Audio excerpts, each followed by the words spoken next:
If you're standing in your yard right now with a jug of crabgrass killer in your hand, I need you to set it down for a second. Not forever. Just long enough to hear this. Because what I'm about to tell you is going to change the way you think about this weed forever. And it might save you $50 you were about to waste this afternoon. That crabgrass you're looking at right now, in the middle of summer, spreading out across your lawn like a green starfish, it's already dying. Not from anything you're going to spray on it. It's dying because that's what it does every single year, on its own, for free, the moment the first hard frost shows up in the fall. You don't have to do a single thing to kill it. Nature already has that handled. And here's the part that's genuinely going to sting a little. That plant you're about to spend money murdering has already won. It already did the one job it came here to do. It already dropped its seed into your soil weeks ago. So when you spray it today, you're not stopping next year's crabgrass problem. You're just spending money to speed up the death of something that was going to die anyway, while the actual threat, the seed sitting under your feet, walks away completely untouched. That's the trap almost every homeowner falls into. You fight the plant you can see, and you lose to the seed you can't. Every single year. And then you tell yourself crabgrass is just unbeatable. That some lawns are cursed. That you've tried everything. You haven't tried everything. You've tried the one thing that was never going to work, over and over again, at the exact moment it was guaranteed to fail. So today I'm going to show you why spraying mature crabgrass is close to pointless, when this fight is actually decided, and the one $2 tool that determines whether you win or lose next year. And I mean that literally $2. It's not a fertilizer, it's not a chemical, it's not something fancy from a lawn service with a truck and a logo on it. It's a tool most people have never once considered buying, and not owning it is the single biggest reason your crabgrass keeps coming back no matter how much money you throw at it. And I'll be straight with you, if you're watching this in the middle of summer like I'm publishing it, you've already missed this year's window. That's fine. Don't turn it off. Because what you do in the next 10 minutes is going to decide whether next spring is different, or whether you're back here again in 12 months watching the same green starfish take over your yard for the 5th year running. Quick favor before we get into the meat of this. This topic came straight from the comments. A bunch of you have been asking about crabgrass on nearly every video I've put out this month, so drop a comment and tell me how bad yours is this year, and roughly what region you're in.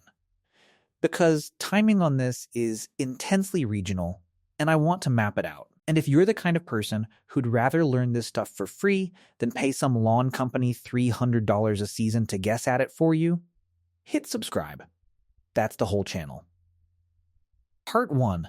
What you're actually looking at. Before we go any further, I want to spend a minute making sure you're even fighting the right weed. Because a shocking number of people are treating something that isn't crabgrass at all, and the plan is completely different depending on what's actually growing out there. Real crabgrass grows low and flat, radiating outward from a single center point like the legs of a crab. That's genuinely where the name comes from. The blades are wider and coarser than the turf around it, a lighter, almost yellow-green that stands out against a darker lawn. It hugs the ground instead of growing upright, and if you grab it and pull, it comes up easily because the root system is shallow and unimpressive. Now here's what people confuse it with. Dallas grass grows in an upright clump, not a flat sprawl, and it's a perennial. It comes back from its own root system year after year, which means nothing I'm about to tell you will do a bit of good against it. Nutsage has a distinctive triangular stem and also spreads through underground tubers, another perennial problem requiring a completely different approach. And plain old tall fescue clumps are sometimes mistaken for crabgrass simply because they're a coarser grass variety growing in with your regular turf. Why does this matter so much for everything I'm about to say? Because this entire video hinges on one biological fact. Crabgrass is an annual. It lives, it seeds, it dies every single year, and it only ever comes back from seed, never from an established root. If what's actually growing in your yard is a perennial, you're playing an entirely different game. And the $2 trick I'm about to show you won't touch it. So go look. Flat, radiating from a center point, pulls up easily, that's crabgrass. Upright clumps that survive winter and return from their roots, that's something else, and that's a conversation for another video. Part 2. The biology that changes everything okay. Crabgrass is a summer annual, and that phrase alone should tell you almost everything you need to know about how to beat it. Annual means it completes its entire life cycle in 1 year. It's nothing like dandelion or creeping Charlie or bindweed. Those are perennials with established root systems that survive winter and simply resume growing every spring. Crabgrass has no such survival trick. Every plant sitting in your yard right now sprouted from a seed this spring. It did not carry over from last year. And it is going to die, completely, guaranteed, the moment that first hard frost hits your area this fall. Think about what that actually means for the bottle in your hand. That mature crabgrass sprawling across your lawn in August is barely worth spraying, because winter is going to finish the job for free in a matter of weeks. You are spending money and putting chemicals down to accomplish something the calendar was already going to do. But here's why people do it anyway. It looks terrible. It's ugly, it's spreading, and every instinct tells you to do something about it right now. So you spray. It feels productive. And in terms of next year's lawn, it accomplishes almost nothing. Because by the time you're spraying, that plant has already finished dumping its seed load into your soil. That's the entire cycle, repeating forever. Every summer you fight the plant you can see. Every following spring you lose to the seed you couldn't. And every year you become a little more convinced that crabgrass simply cannot be beaten. It can be beaten. You've just been fighting it at the one moment in its entire life cycle when fighting it changes nothing. Now sit with this number for a second, because it's the whole reason this weed feels unstoppable.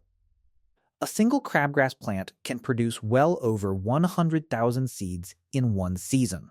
One plant. Now count the number of crabgrass plants scattered across your yard. Even a modest infestation, say a few dozen plants, puts you well into the millions of seeds dropped into your soil in a single summer. That's what's called a seed bank, and right now, underneath your lawn, it's sitting there waiting. This is exactly why people get so demoralized by this weed. They do everything right for one summer, get a decent-looking lawn, and then the following spring it's right back, and they conclude that nothing worked. But a seed bank that size doesn't empty out in one season, no matter what you do. It draws down gradually, year after year, only if you consistently stop new plants from adding to the balance. Think of it less like pulling a weed and more like paying down a debt. One payment doesn't clear it, but the balance does shrink every year you stick with the plan, until eventually crabgrass stops being an annual crisis and becomes a minor afterthought. Nobody tells people that part, so nearly everyone quits after year 1, right before it would have started working. Part 3. The window nobody actually hits. Here's where the real answer lives. Crabgrass seeds sit completely dormant in your soil all winter, and they don't wake up on a date. They don't wake up because the air outside finally feels like spring.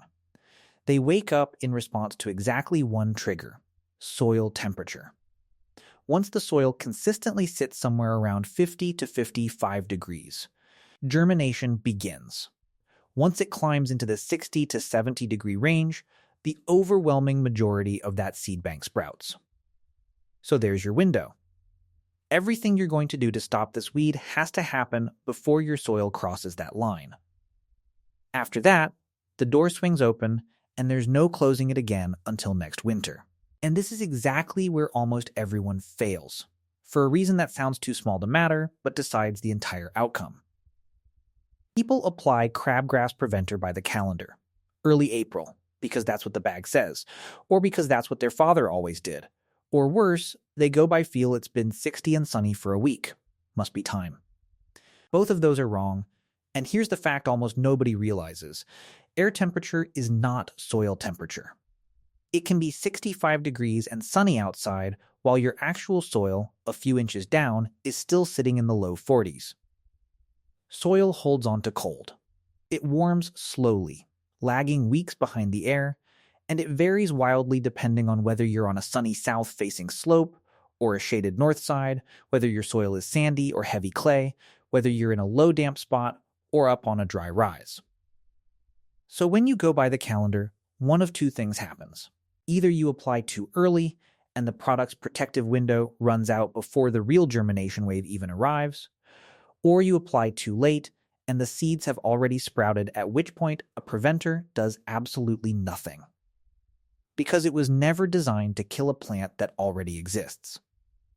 There's no partial credit here. You were either ahead of the seed or you weren't, which brings us to the $2 step. Part 4. The tool by a soil thermometer. That's the whole secret. A basic probe thermometer, a few dollars at any hardware store or garden center. It lasts essentially forever, and it converts the single most important timing decision of your entire lawn year from a guess into an actual measurement. Here's how you use it. Starting in late winter, go out every few days and push it 2 to 4 inches into the soil. Same general time of day, ideally mid-morning.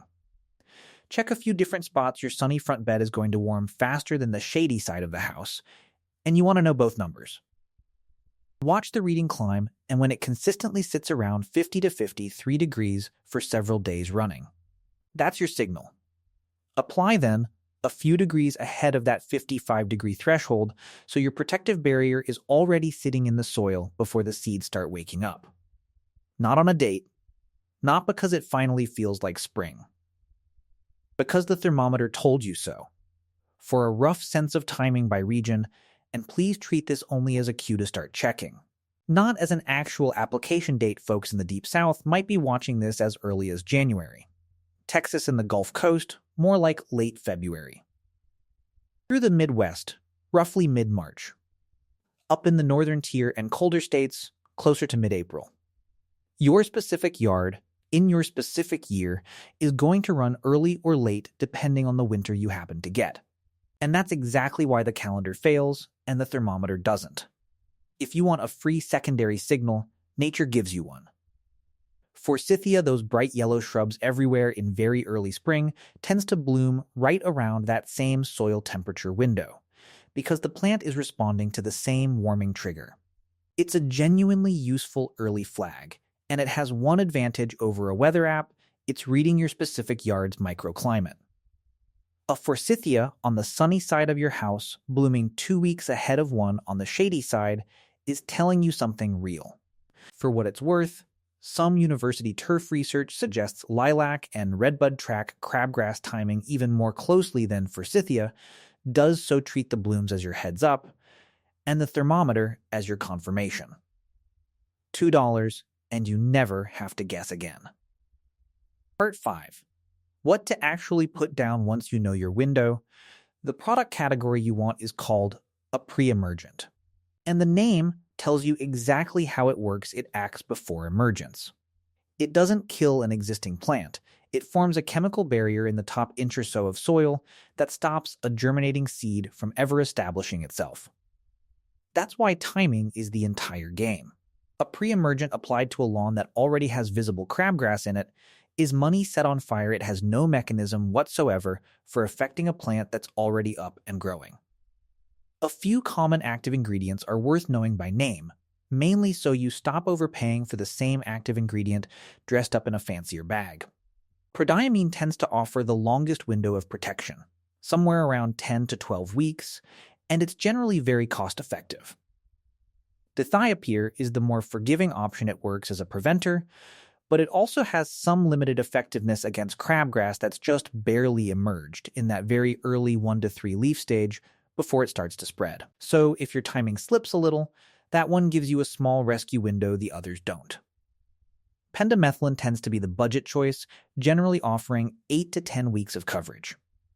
Here's a trick that professionals use that almost no homeowner bothers with: split application. Put your first round down right at your soil temperature trigger.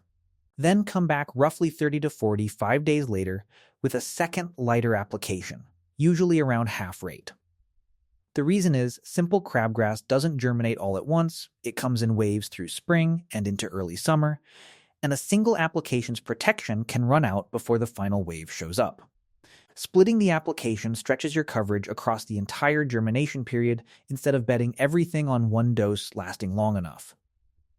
And now the single most important warning in this whole video, the one that trips up more people than anything else: you cannot use a pre-emergent and plant grass seed at the same time. Not at the same time, and not close to it either. Think about what a pre-emergent is actually doing, stopping seeds from germinating. It has absolutely no way to distinguish a crabgrass seed from the good grass seed you just paid for and spread.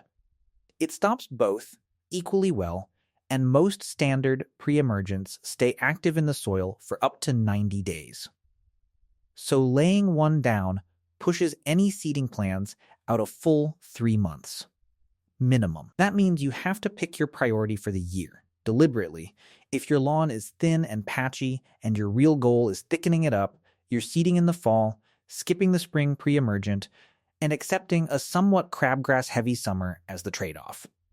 If your lawn is reasonably solid already, and your real goal is stopping crabgrass cold, you're on the pre-emergent schedule and you are not seeding anywhere near that window. Trying to do both at once means paying for both and getting the benefit of neither. Part 6. The half that costs you nothing now.